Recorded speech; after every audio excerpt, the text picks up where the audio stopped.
ఇలా మొన్న పడ్డ దాదాపు 4 రోజులుగా కురుస్తున్న వర్షాలకు గ్రామాలను కూడా కొన్ని అస్తవ్యస్తమైనాయి.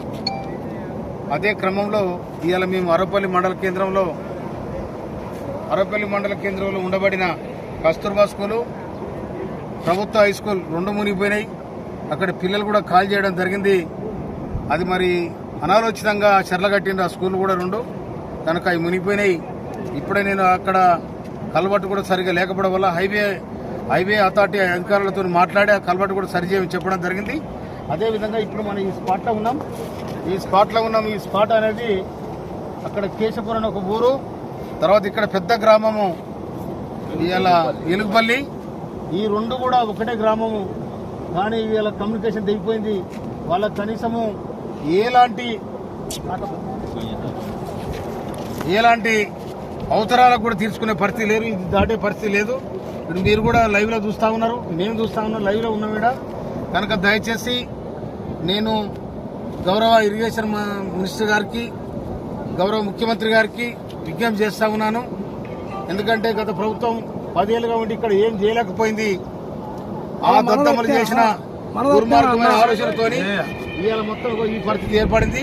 కనుక ఇక్కడ బిడ్ చేయడానికి కూడా ప్రపోజల్ పెట్టడం జరిగింది. కనుక దాన్ని ఇమ్మీడియట్లీ శాంక్షన్ చేయాలని చెప్పి నేను ప్రభుత్వానికి, రాష్ట్ర ముఖ్యమంత్రి వర్యులకు, ఇరిగేషన్ మినిస్టర్ గారికి నేను విజ్ఞప్తి చేస్తా ఉన్నాను. దాదాపు అక్కడ 1000 మంది, 2,000 మంది వాళ్ళకి మొత్తం కూడా లింకు తెగిపోయింది. ఈ పెద్ద ఊరు ఎలుగుపల్లి నుంచి ఆ ఊరికి లింకు తెగిపోయింది. అటుపోతే అటొక బాగుంటుంది, ఇటొక బాగుంటుంది, అదొక దివిలో ఉన్నట్టున్నది. కనుక అదేవిధంగా ఈ నియోజకవర్గంలో ఈ 6 మండలాల్లో ఎక్కువ చెరువులు తెగిపోవడం జరిగింది. దాదాపుగా ఇలా మానపురం తండ కుంట కూడా తెగిపోయింది. తర్వాత సందుపట్ల కాడ 2 చెరువులు తెగిపోయినాయి. తర్వాత ఇలా మానాయకుంట కాడ ఒక ముస్లిం వాగులు కొట్టుకుపోయి చనిపోవడం జరిగింది. నేను కూడా అక్కడ పరామర్శించడం జరిగింది. అదేవిధంగా రకరకాల ఇబ్బందులు అయినాయి. తర్వాత ఇక్కడ ఎలుగుపల్లి దగ్గర ఉన్న చెక్ డ్యామ్ కూడా కొట్టుకుపోయింది. దాన్ని కూడా మిర్యాల చెరువు తెగింది. ఆ మిర్యాల చెరువుకు 2 గన్లు పడ్డాయి. నేను మొన్ననే పోయి దర్శించడం జరిగింది, చూడడం జరిగింది. అది కలెక్టర్ గారు కూడా రిపోర్ట్ చేయడం జరిగింది. అదేవిధంగా ఇలా రకరకాల కుంటలు, చెరువులు అన్ని తెగిపోయినాయి. దాదాపు ఇక్కడ 20 చెరువులు కూడా తెగిపోయినాయి. కనుక వాటి పునరుద్ధరించాల్సిన బాధ్యత ఇవాళ గవర్నమెంట్ తీసుకోవడానికి కూడా మనం చేస్తా ఉన్నా.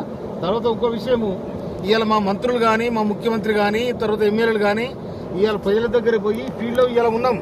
కానీ ఈ 10 సంవత్సరాలుగా ఎలగబెట్టే దద్దమ్మలు మళ్ళీ ఇవాళ వచ్చి ఏదో మాట్లాడుతూ ఉన్నారు. ముఖ్యమంత్రి గారి మీద, మంత్రుల మీద ఏం చేయలేదు. మీరు ఏం చేశారు? 10 ఏళ్ళుగా ఉనికి రోడ్డు వేయలేకపోయారు. దద్దమ్మ ఏం చేశారు మీరు? ఇవాళ ఇక్కడ మంత్రి, ఇక్కడ ఎమ్మెల్యేలు మేమే ఊళ్ళో పడి తిరుగుతున్న వాళ్ళే ఉసుకబేరం చేశారు. ఇవాళ అందుకని ఈ పల్లెలు ఇట్లా అధ్వానానికి గురైనాయి. అందుకోసమనే రేపు గౌరవ ముఖ్యమంత్రి గారికి, ఇరిగేషన్ మినిస్టర్ గారికి నేను అప్పీల్ చేసి ఈ బిడ్ చేయడానికి ప్రయత్నం చేస్తాను కూడా నేను మనం చేస్తున్నాను.